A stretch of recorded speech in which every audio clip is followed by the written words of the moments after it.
Hi, I'm Tim. Welcome to Watchbox, and thanks for logging on. If you love this watch, email me, tmosso@thewatchbox.com. Link in the description, the direct purchase and pricing question email line from you to me and my crew with your purchase questions about this or any watch you see here on Watchbox Reviews. And today we are discussing the Zenith Chronomaster XXT Open Grande Dot, a timepiece that is literally everything its name implies. 45mm in stainless steel, the watch hails from the Terry Nataf era of Zenith back in the 2000s, big and bold and surprisingly influential. This is one of the Zenith designs from the 2000s that has held up the best.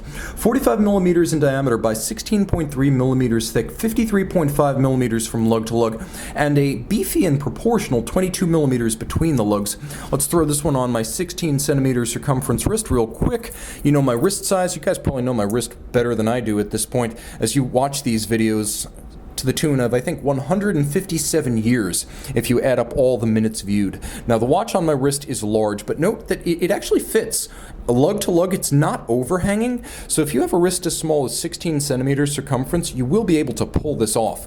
Now, the strap is beefy. Like the watch itself, it's also designed to trace the curvature of the lugs on the top and the curvature of the case in profile, so it's a very integrated look with no daylight showing, so it appears all of a piece and very coherent. There's also a medium rectangular scale alligator leather strap in gloss finish with a sheer-sided edge showing the layers of construction and a monotone stitch. On the underside, it's calfskin, and you can see this is a Zenith factory strap in new condition. You'll be the first to crimp or gouge it, and you will do so with this, a full steel deployant clasp.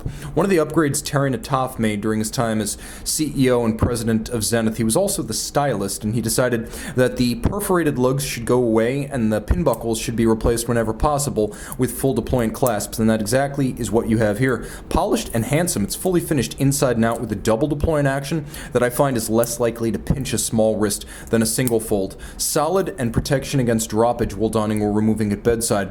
Almost an Art Deco sensibility, and I don't mean land-bound Art Deco here. I mean more like the outrageous and flamboyant ocean liner style of Art Deco, as you would have seen on the Normandy or the Queen Mary. Fluted lugs and a triple fluted bezel. You can see there is a box section domed sapphire, and on the crown side, lozenge vintage-inspired chronograph pushers and a simple Zenith star. Everything is of high polish on the case.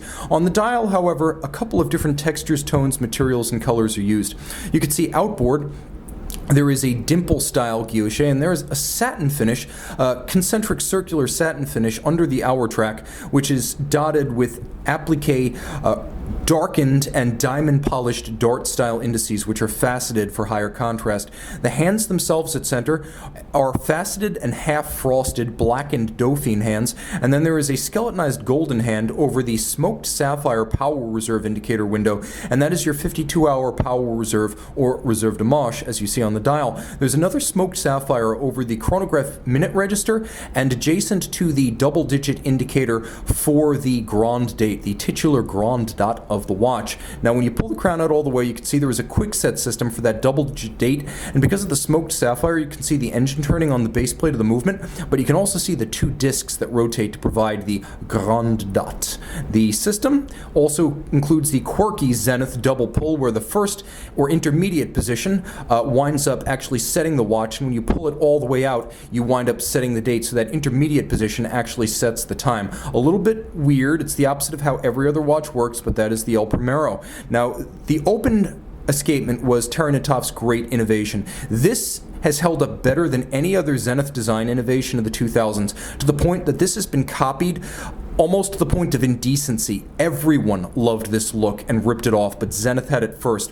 Now, what sets this apart from a lot of the others is that Nataf had new bridges designed for the movements. The bridges are entirely skeletonized, so you can see the fourth wheel, the escape wheel, the lever, and the balance, as well as the hairspring. So the entirety of the escapement and the balance visible from the dial side. I like to say it's 90% of the excitement of a tourbillon for 10% of the price. And you can also see there's a lovely triple gadroon frame in blackened fashion around the open escapement. It's the same design as the bezel, only executed on a bezel for the escapement. You can see there's also a tri-spoke constant seconds indicator that runs on an extended pinion off the fourth wheel.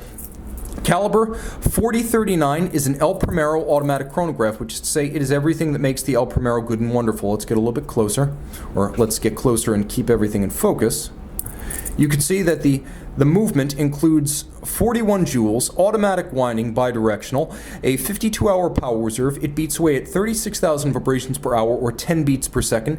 It has a lateral clutch and a column wheel, and you can see the column wheel in action with its levers and horns. The steel levers, horns, and yoke of the chronograph are all satin finished with chamfered sides, and the watch features both fired blued screws and polished screws, and they serve different purposes: adjustment as well as affixing permanently located components. So some of the screws are used for adjustment of the mechanism, and the ones that are used for basically fixing components in place are polished. So the fixing screws that hold things in place are polished, and the blued screws are used for adjusting the mechanism, and that is the cue for your Zenith watchmaker.